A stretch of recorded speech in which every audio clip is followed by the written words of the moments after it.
Thank you all. This is my pleasure to introduce Coach Pinkel. This is a true honor. It's a true privilege to do this. And as a young coach, you need coaches that are experienced and wise that you can lean on. And Coach Pinkel, he's like a rock. I mean, he's a guy that's been strong since the day he walked in here, and that's exactly what Mizzou needed.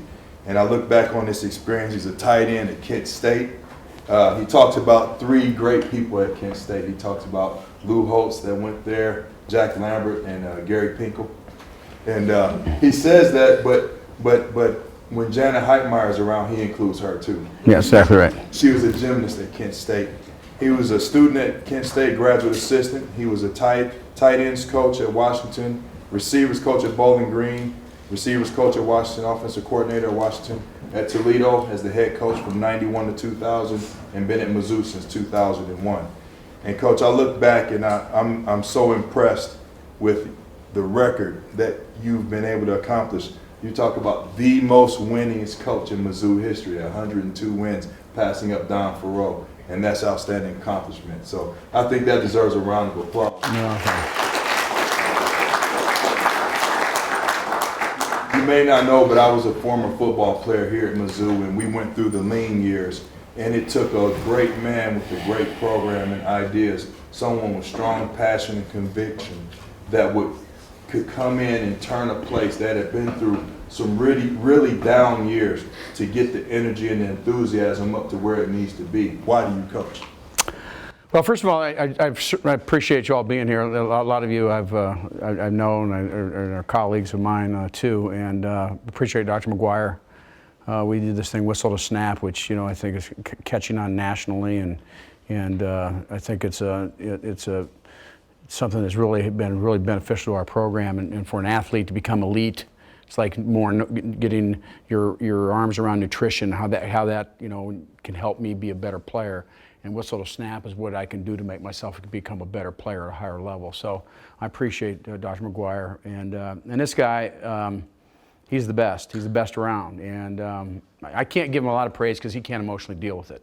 Okay, so we deal with that. And you know him and how he is. And when he became Dr. Ivey, I said, I will never call you doctor. I want you to know that. So that was kiddingly. But honestly, I thought about getting into business. I liked coaching. I thought about teaching in high school and coaching because my high school coach had a huge influence on me. And then I went to Kent State, and the guy named Don James came in. There was my head football coach there, and Kent State was about like Missouri was, when I got here. Just they really had a lot of struggles. And they had never won a championship in the history of Kent State University. And he came in there, and he built a program and changed it dramatically in a short amount of time. And I got to know the coaches, and as I get a little bit older, my senior year, I'm trying to think of what I want to do, and I just thought I could maybe be a college football coach, and I think they'd pay me to coach football. Are you kidding me? They would actually pay me to coach football. And so I just kind of gravitated to it. I thought that was something I like being around kids. When we were little, when I was probably 10, 12, we would get my brother about 3 or 4 years younger. He'd get about 5 or 6 of his buddies, and my buddy would get 5 or 6 of his buddies. And my team that I coached always beat their team on the side of our house. Okay, so I thought I was like into coaching at that time. That's kind of what for me. But I like being around kids, being around people, and I think as you the more you get into, relationships are obviously remarkably important. And I also think as you mature, you understand that you can have a remarkable influence on people. And I think all those reasons are why I do it. So Coach Lauterbur, right, was your high school coach? No, Coach Fortner was. Coach Lauterbur was a head coach at Toledo. For many years, and a guy that in winning his coach for a while there, and he was a guy that he passed away a year ago, but he's a guy, a mentor. I'd call on the phone and throw things by him and everything, and I had him, I had Coach Fortner, he passed away. I had all these guys pass away. Coach James passed away last year and a half. I lost a lot of guys with tremendous amount of knowledge, and so great influence on me. I know when you're talking with the football team, you always draw back on those coaches. What's some of the common themes from those coaches that you learned and you incorporate into your coaching? I think you draw from everything. And I read so much. I read about, you know, basketball coaches and track coaches and, you know, all different type of just people that coach and people that you know, build programs and people that handle adversity and deal with those things and build teams, you know, like you all do. You probably do the same thing. There's always things you can grab from. The biggest influence for me, obviously, was Don James. And he was my coach, and he went to the University of Washington. I later went and worked for him at Washington. But he had a profound impact on me. He was remarkably respected. We were a lot different personalities, and I struggled with that about a little bit when I became a head coach, because I tried to be like him, which I couldn't be like him. But he was an organizational genius. He was a guy that tremendous character. He was attention to detail is an understatement in his program, and you know, hard work. All these components that make an organization strong, and you know, the thing that you're the constant evaluation of everything you do all the time to make yourself 1% better. You know, all those things, concepts. When I became the head coach, I didn't walk into Toledo and say, "Gosh, what should I do here?" I knew exactly what I wanted to do. I mean, A to Z, exactly what I knew I wanted to do. You know, I made some mistakes because I tried to be like him, and you know, and we're just different personalities, and you know, you mature a little bit as you go through all those things. But he had a huge impact on me, and he was so well respected and liked by his team, by his players. But he was a real hands-off coach. I mean, he hardly ever went in the locker room. But it's also, you know, things where Joe Ehrmann's books changed a lot. You know, I said when Joe, you know, you held that book up, and I read that last year, and I saw a tape on him, and it had a profound influence on me. But because back, you know, I'm not getting out of the subject here, but you know, back then when I played, football was a little bit different, and we were brought up a lot different by parents than we're brought up now. It's a different culture, and the culture has changed, and kids, you know, learn and deal with adversity and deal with all the different things that are happening to them in different ways than what we did. And so, you know, Coach James, you know, he was a guy that I mean, he was very little communication with players, but he ran things consistent, and he was detailed, and he was remarkably fair, and I think they, you know, gravitated all that. You talk about the influence and the impact coaches have had on you. What type of impact do you want to have on athletes, your athletes? I want them to walk away from our program. Number one is, I want to walk from the program, and I don't want to ever have a player ever walk away from here and 2 years after leaving here and say, Coach Pinkel didn't care if I got my degree at all. I don't ever want a player to say that about me or our football program. And I tell parents now, and a parent today in my office from Chicago, they were visiting, I looked at mom in the eye and I said, it's my responsibility that your son graduate from college. It's not anybody else's. Okay, it's not the academic people, it's not anybody. It's my responsibility that you graduate. And so that's real important to me, okay? I think, you know, I think the things that I learned in football, you know, playing for Coach James in high school in a discipline program, discipline, attention to detail, you know, hard work, accountability, responsibility, being respectful of people. You know, I think all those things, there's so many things that you can apply to your life. And I get emails from players all the time. They're in businesses. They're, you know, I'm so old, I've been coaching so long, I get from all these different guys.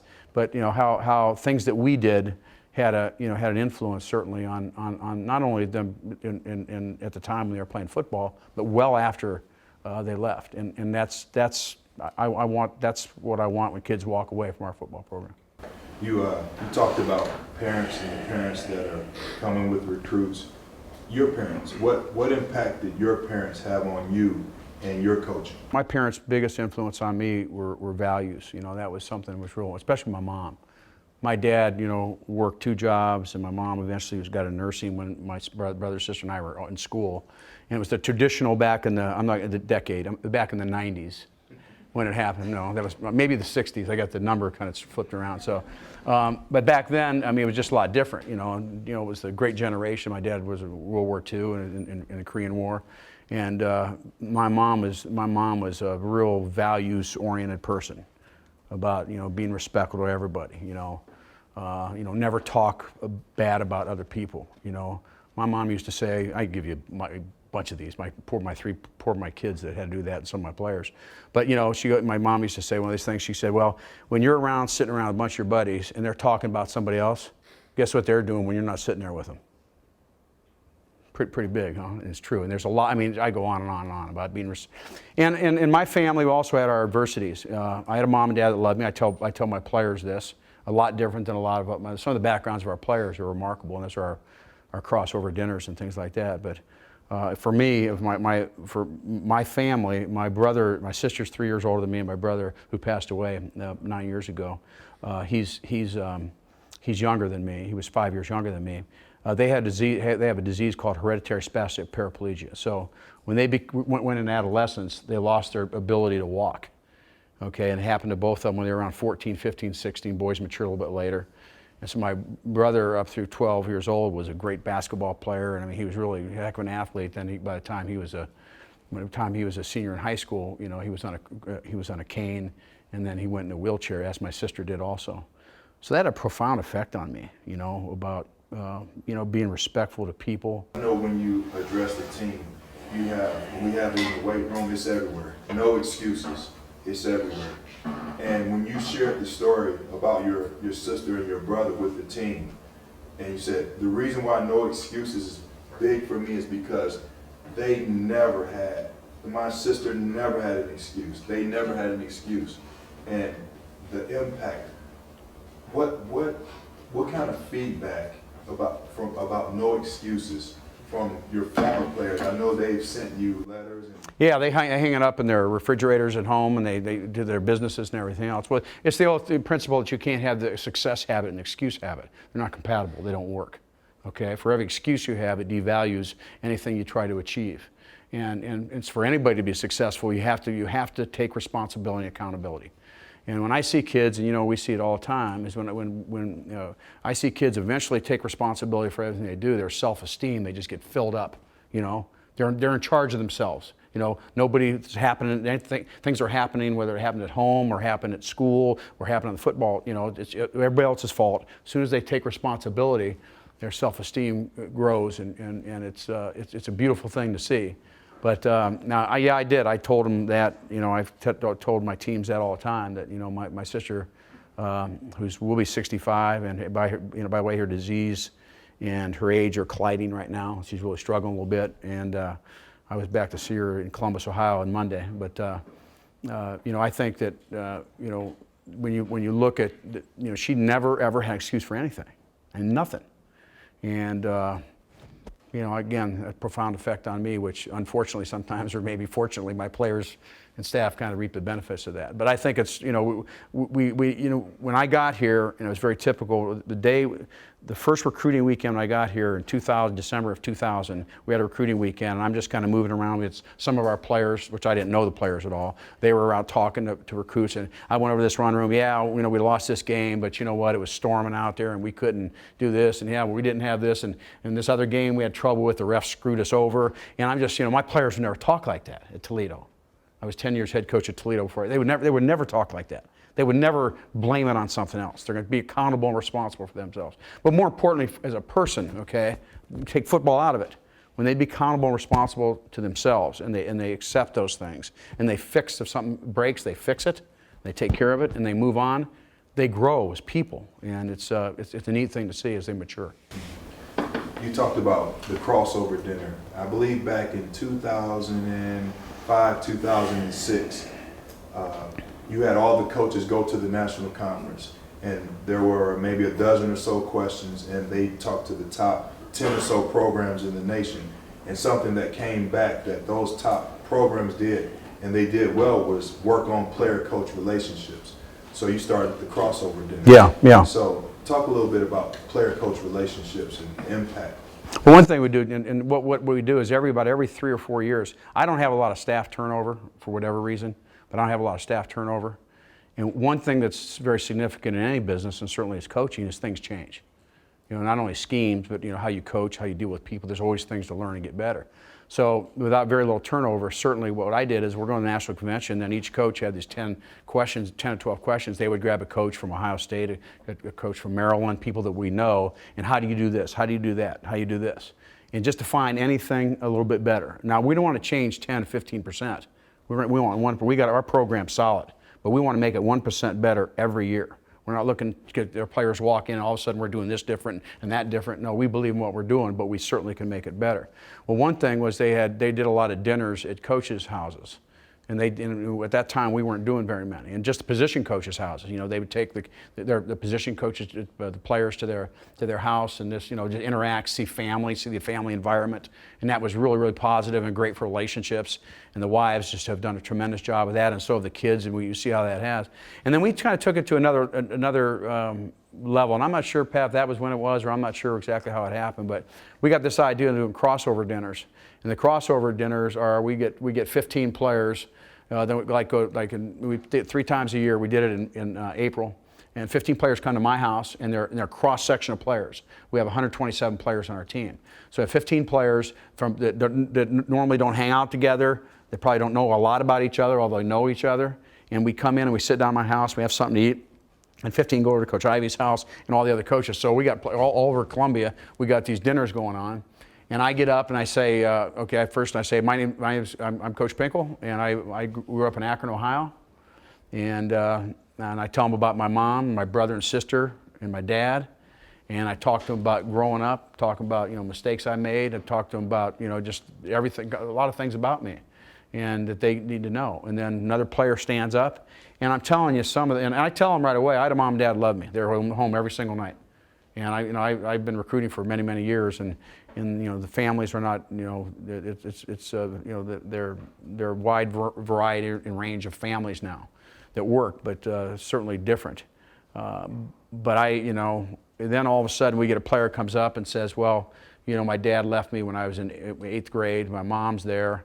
I love my mom. She works at Hardee's, and she's a manager there, and I got 3 other brothers and sisters. We don't have very much food. I have to take care of them.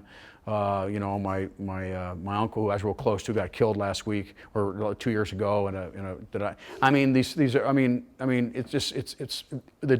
Why it's so good is and we talk about appreciation and respect.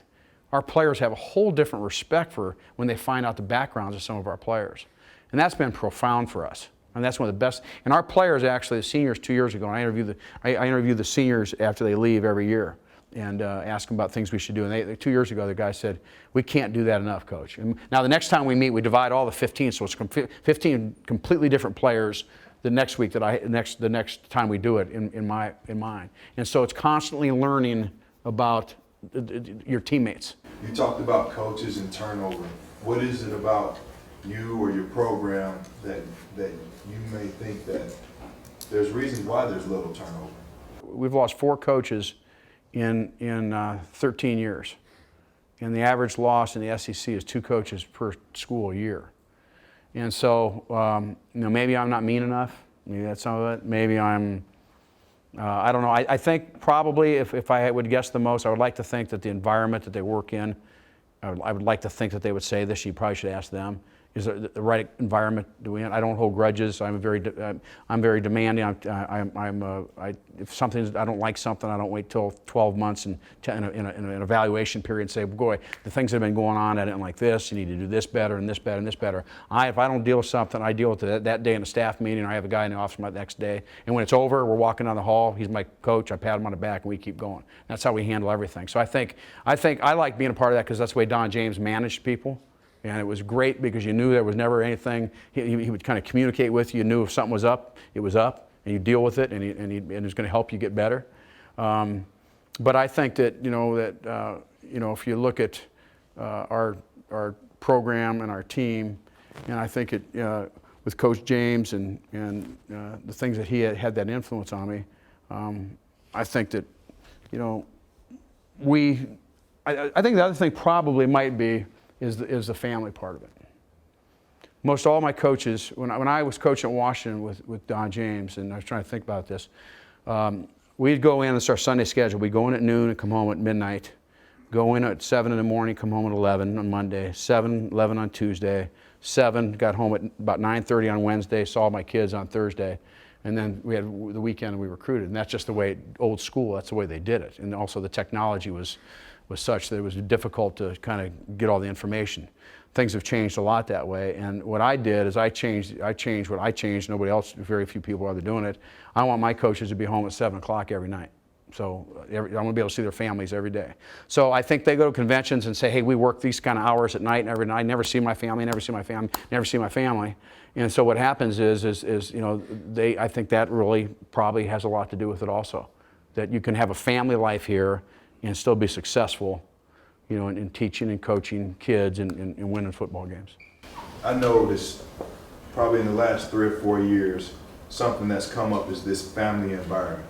And you talk about it, but recruits, part of the recruiting process, it wasn't necessarily that the promotion of their family environment was there at first, but now it's recruits come away and they talk about it. The first thing, one of the first things they're when they're asked about their visit, they say, wow, it's a real family environment up there. And why? I always bring two to three players on my radio show during it's 7 o'clock during the season on Mondays.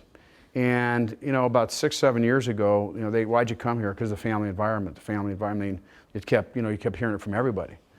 And, you know, we do a lot of things to work on developing closeness with our team. You know, we do a lot of things. We had a paintball battle, you know, a couple weeks ago where the guys get a chance to blast me and they just blast me.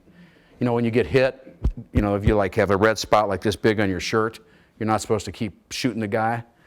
Well, they kept shooting at me. They were trying to take me out. But we do that. We do basketball. We do volleyball. We do all kinds of things. You know, we're together. The crossover dinners have people. All these different. I can go on. There's team building things. All that we do, and I think, you know, those things are. You know, I think those are you know, all really important things to do. I want to talk about the 102 wins that you. For some reason, everywhere I go now, it's 102 wins. 102 wins. Gary, 102 wins. 102 wins. And Pat will tell you, and Catherine right there, I gave her one too. I got this football made up, probably about 50 of them, for different people that have been helped the 102. The 102, you don't win it in our sport, you don't win it at all because, I mean, there's so many people. There are thousands of people that had to do with 102. And so I gave him a football, and it's a really cool ball, and it says 102, there's Missouri Tiger here, and it says University of Missouri, thank you for your many contributions, Pat Ivey. And I gave it a lot to all my coaches and players and everything else. It's all about people. You know, you're talking about, being respectful and being kind and being considerate and you know, enabling and all the different things that you can do up there to help develop a young man. And you also talked about you're teaching people. You're not teaching football. You're teaching it's people. You're all teaching people, and that's you know what it's all about. It's all about people. And now, what's your question you asked then? Well, that's important because I'm tired of hearing the 102. Like Gary Pinkel's the great 102 man. You know there's many people that have a lot to do with that. So academics. I wanted guys to graduate. I want them to come here with a great experience. That's very personal to me. I mean, that's the infrastructure we're going to have, and that's why I used to tell parents we have great resources, which we do. And that gets back to the people again. All the people and academically that provide the resources so we can be successful, and how diligently, attention to detail, we work on academics. If you saw the academic boards that we have with Miss Class, you wouldn't even believe it. And it's the first thing we do in a staff meeting every single day. And I think that's something that you know, it's just very, very important to me, and therefore it's important to everybody in our building. And that's a responsibility that I have, and you know, it's just as important as winning. You know. In many respects, it's probably more important. But if you can't win, you can't. I remember when I first got here, and the same thing at Toledo when we were struggling, we were building a program, I'd say my prayers and say, I really want to help you guys graduate, but God, if you don't help me win, I'm going to be here to be able to help them anyway. So, you know, I couldn't do it. That's good. So here's a quote, all right. Love the person more than the player. This was Gary Pinkel, delivered, I believe, at the business school. What does that mean? Yeah, I passed that out to the staff too. I passed that out, and don't expect the players to passionately care about Mizzou football if you don't think they passionately care about them. It's not going to work. Guys, we want you to love Mizzou football. But you know, he doesn't have a great regular relationship with hardly any coaches on the staff. He's not going to love Mizzou football. So they got to feel that we passionately care about them, then they're going to love it. And that's the same thing. You know, love the person, you know, not the player. Now he's a great player.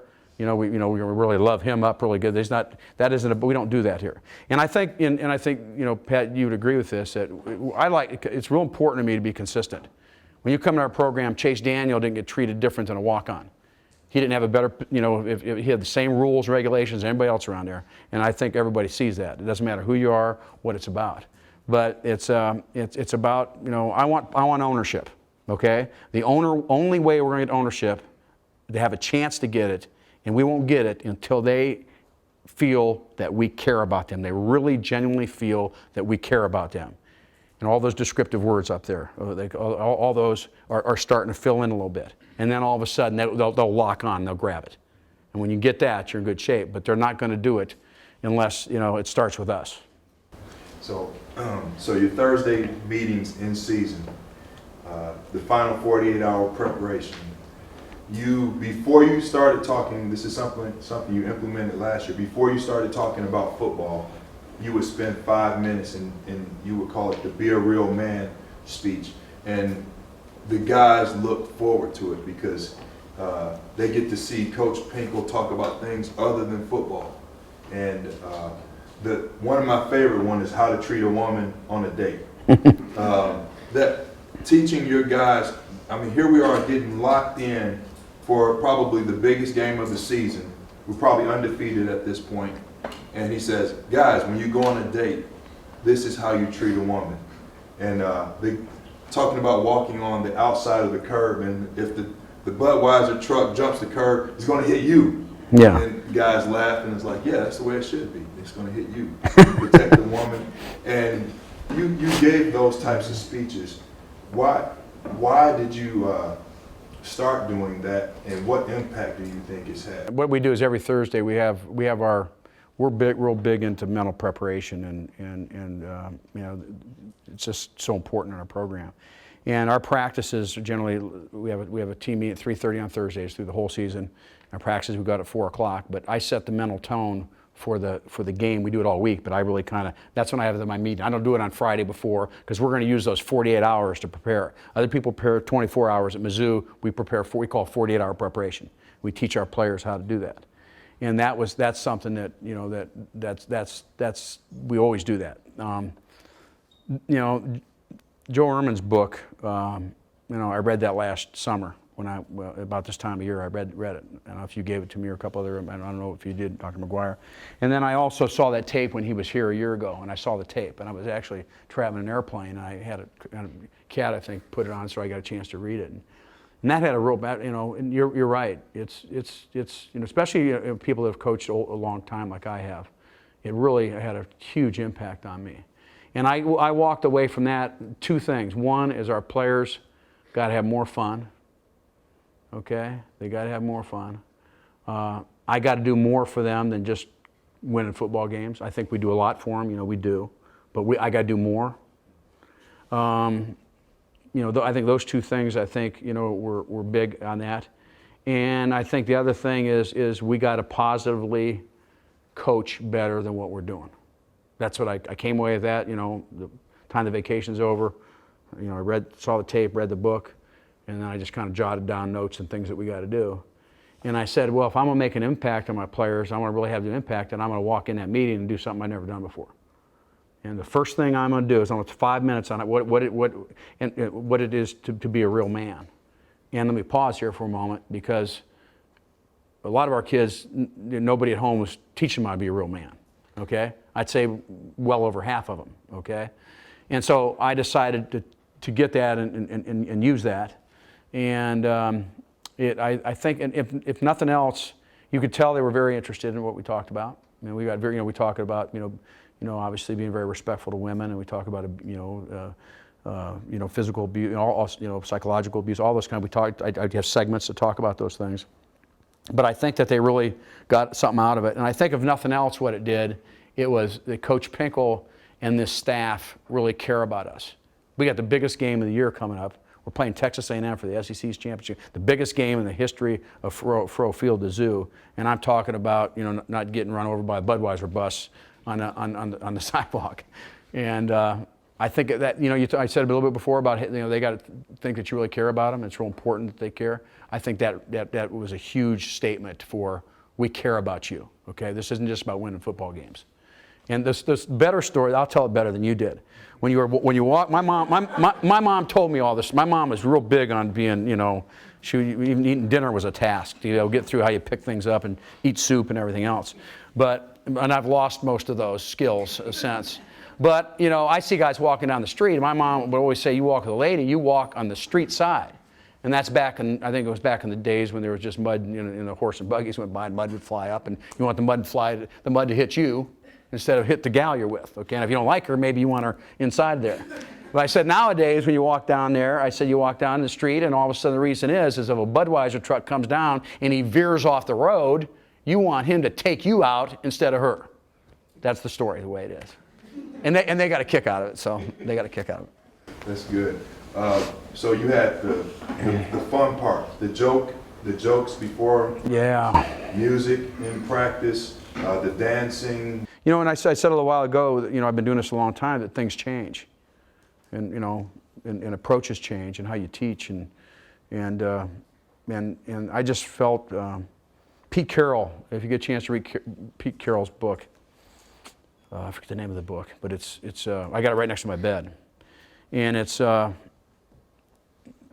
he's been doing this for a long time.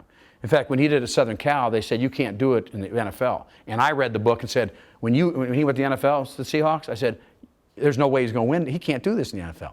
He cannot do this in the NFL. And that's why people shied away from him and everything else. But he's doing those things. That's what he does. It's nurturing, it's developing, it's caring. And that's kind of, where all of a sudden one day said, let's start telling a joke. We're gonna have somebody tell a joke before every practice. And then, we were singing songs, and, we did dances. It was, and our players had a blast doing it. Now, Coach James must have been up in heaven just going, what the heck is going on around here? But that got to the more fun part. And I think, 25 years ago, I think players would look at you like you're crazy. And nowadays, I think it's, I think it just says you care. It's about care. We want to have fun here. I was never ever interested in our players having fun, okay, at Mizzou. Fun's winning, okay? Practice is not fun, okay? That's part of the discipline, okay? You go 2 hours in practice, it's not fun, so you have to pull from within yourself to discipline-wise, get yourself through it, which helps develop mental toughness, okay? Now that is true in a lot of ways, okay? That is true in a lot of ways. But I think that it's not also. There's certainly. I just Joe talked about in that book about how kids are brought up nowadays, and talked about bullying, and talking about all those different things, and it just had a huge effect on me. I'm glad you introduced that book, Dr. McGuire, like you did, because that thing was just like glaring to me. And it had nothing to do with us coming off the tough season we just came off of the year before. We had the first winning season in 9 years the year before. That had nothing to do with it. This is completely different. I always do stuff like this to find and make ourselves better. In fact, what we did that year, just as a footnote here, what we did that year, is we just stayed on line with what we did. We didn't change. We just actually more focused on what we call the foundation of our program. That's what we did. But that had a huge effect on me. And, when you see me dance on a national TV, and I know it was ugly, okay? My players they just think that's like the greatest thing in the world, that I would do something like that. And again, this all comes back to caring, nurturing. We care. I'm in. It's not Coach Pinkel's program, Coach Ivey's program, the coach's program. It's my program. And that's, I think, gets back to the family thing. That's all part of the deal. So I'm going to wrap this up with Michael Sam, because all of these things, the culture, the environment, the family situation, the crossover dinners, where he shared a lot of these things with us,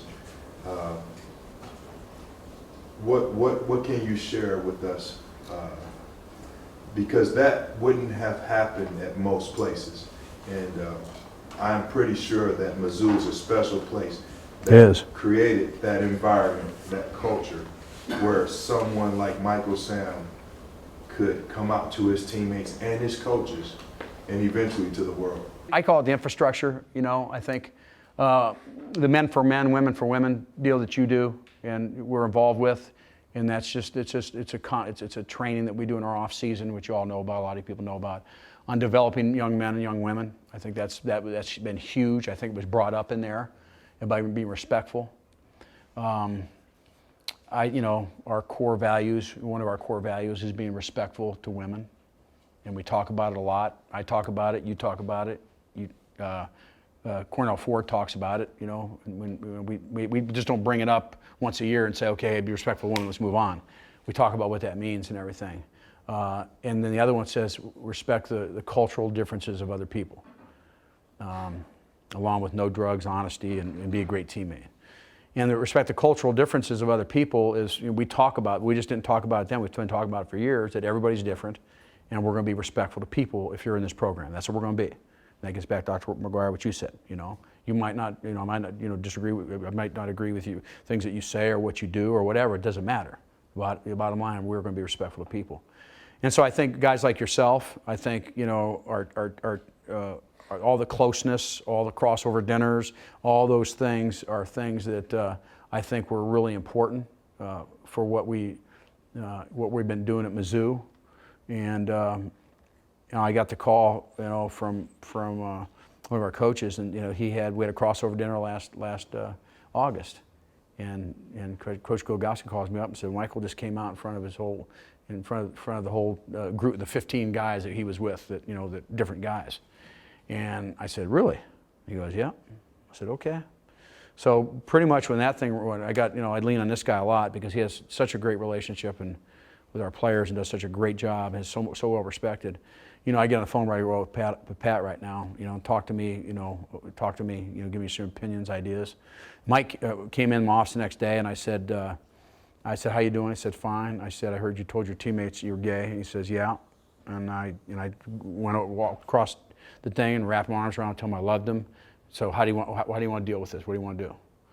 And he said, I said, do you want to come out publicly now, or what do you want to do? Whatever you want to do, we're going to do. And you and I talked. I had him talk to you. I had him talk to Chad Moeller, because there's ramifications for doing this. I mean, you got to understand what's going to go with this once you do it. We all found that out later, didn't we? And what happened was he came in about a day later. He come to my office and says, Coach, I don't want to do anything to cause any distractions to my teammates. And I said, okay. Well, whenever you want to do this, you let me know. That's what I said. Whenever you want to do this, you let me know. And after the bowl game, right before in December the bowl game, at that time I called him off to ask him anything. So, and then the infrastructure leaned on our captains, leaned on you. Great communication. Our kids communicate. They care about each other. And I called our captains in about a day and a half, the next morning, the next 48 hours after he did, and I said, how's the team doing? And so I got updates of them, everything that was going on within our team. Because if we had anything going on, was everything perfect? No, but we just had compared what could have been, it was just very few things that happened, but we dealt with them head on when they did, and just you got to be respectful to people, and that's the way it is, and so the infrastructure was set, and when the NFL teams have called Pat and I, and the head of the NFL calls Pat and I and says, okay, how are we going to deal with this? And Pat, we spent almost an hour on the phone with head of their personnel. How you suggest that we do this? I see the things that went down in the Miami Dolphins locker rooms, which if you read some of that stuff, and I'm thinking, oh my gosh, are you kidding me? So if you got an infrastructure like that going, you don't have a chance to deal with this stuff.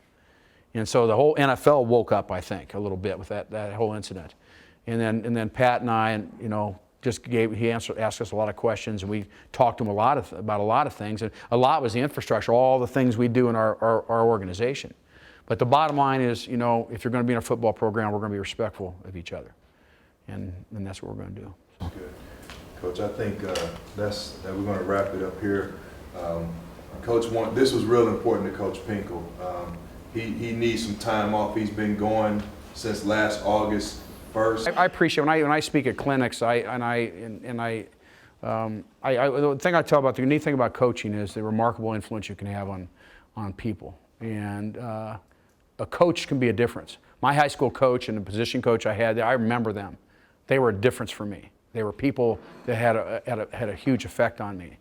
And if you sit there and say, well, I'd like to have a huge effect on the guys or the ladies that I coach, then I can, that's what it's all about.